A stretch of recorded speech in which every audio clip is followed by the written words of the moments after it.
వచ్చిన వారిని అడ్డుకోవద్దని ఇప్పటికే రేవంత్ రెడ్డికి కాంగ్రెస్ అధిష్టానం స్పష్టం చేసిందనే ప్రచారం జరుగుతోంది సార్. ఆ విధంగానే రేవంత్ కూడా నడుచుకుంటూ ఉన్నారు. ఎవరైనా పార్టీలోకి వస్తానంటే వెంటనే వెల్కమ్ చెప్తున్న పరిస్థితి. సో కాంగ్రెస్ తలుపులు తెరిచింది, ఓపెన్గానే ఉన్నాయి కాంగ్రెస్ తలుపులు. మరోవైపు కేసీఆర్ ఏమో భరోసా ఇచ్చే ప్రయత్నం చేస్తూ ఉన్నారు ఎమ్మెల్యేలకు, క్యాడర్కి. సో మిగిలిన ఎమ్మెల్యేల విషయంలో ఏది ప్రభావం చూపించే అవకాశం ఉంది? అసలు ఫస్ట్ మీరు చెప్పిన దాంట్లో తప్పేంటంటే రేవంత్ రెడ్డి చెప్పలే అధిష్టానం మీరు అడ్డుకోకండి. రేవంత్ రెడ్డి ఎక్కడ అడ్డుకుంటాను? రేవంత్ రెడ్డి పట్టుకొస్తాను కదా. సీనియర్లకు చెప్పారు, పార్టీలో ఉన్న ఇతరులకు వాళ్ళకి చెప్పారు. ఎందుకు ఇది ఈ అడ్డుకున్న సమస్య ఎక్కడ వచ్చింది? జీవన్ రెడ్డి నిరసనతో వచ్చింది. అందులో రేవంత్ రెడ్డి పట్టుకొస్తుంటే రేవంత్ రెడ్డికి అడ్డుపడకండి అంటే హైకమాండ్ ఏంది చెప్తుంది? ఇప్పుడు హైకమాండ్ కాదు కదా తెస్తున్నది, ఇతర పార్టీలు ఎమ్మెల్యేలు ఎవరిని కలుస్తున్నారు? రేవంత్ రెడ్డి కలిసి హైకమాండ్ కాకపోతున్నారు. హైకమాండ్ కలిసి ఢిల్లీలో హైకమాండ్ కలిసి ఇక్కడికి తెలంగాణకు వస్తలేరు. అందువల్ల అడ్డుకునేది రేవంత్ రెడ్డి కాదు, తెచ్చేదే రేవంత్ రెడ్డి. సో అడ్డుకోవడం అనే క్వశ్చన్ ఎడికలు వస్తుంది. సో హైకమాండ్ చెప్పింది, ఇతర నేతలకు, కాంగ్రెస్ పార్టీ ఇతర నేతలకు చెప్పారు మీరు అడ్డుకోకండి అని. అదేంటంటే జీవన్ రెడ్డి ఎపిసోడ్ తర్వాత ఆ హెచ్చరిక జారీ చేయాల్సి వచ్చింది.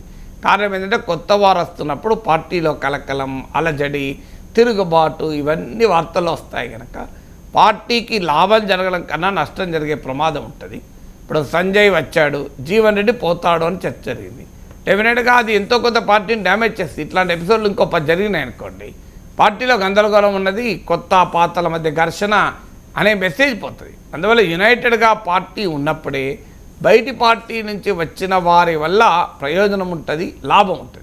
కానీ బయట పార్టీ వాళ్ళు వస్తుండే, కొత్త పార్టీ వాళ్ళు అలక పాను పెక్కుతున్నారని వస్తుంటే పార్టీలో గందరగోళం ఉంటుంది, ప్రజల్లో కూడా కాంగ్రెస్ పార్టీ బలపడుతుందన్న భావన పోదు. సో అందువల్ల అధిష్టానం ఆ డైరెక్షన్ ఇచ్చారు. అందువల్ల అధిష్టానం ఈ డైరెక్షన్ ఇవ్వడం ద్వారా రేవంత్ రెడ్డికి అడ్డు తగిలింది. అసలు వాస్తవంగా రేవంత్ రెడ్డి అడ్డుకోవడం కాదు, రేవంత్ రెడ్డి ఈ ఫిరాయింపులను ప్రోత్సహిస్తున్నాడు కాంగ్రెస్ పార్టీలో ఆయన బలం పెంచుకోవటానికి.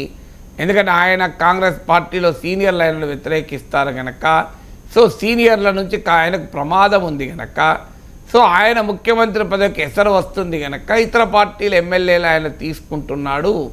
ఇది అధిష్టానం కూడా నచ్చడం లేదు, కానీ అధిష్టానం కూడా కొంత ఇరిటేట్ అవుతుంది అని ఇలాంటి వార్తలు కూడా కొన్ని పత్రికలు వచ్చాయి. సో ఈ ప్రచారం కూడా ఉంది. అంటే ఇది రేవంత్ రెడ్డి పని, హైకమాండ్ పని కాదు.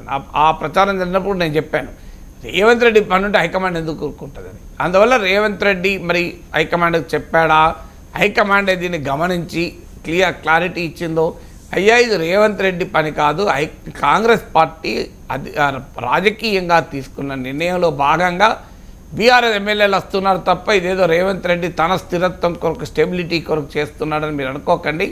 దీనికి పూర్తిగా హైకమాండ్ స్టాంప్ ఉంది అని చెప్పడానికి ఈ రకమైన సిగ్నల్స్ అనేది హైకమాండ్ పంపించింది.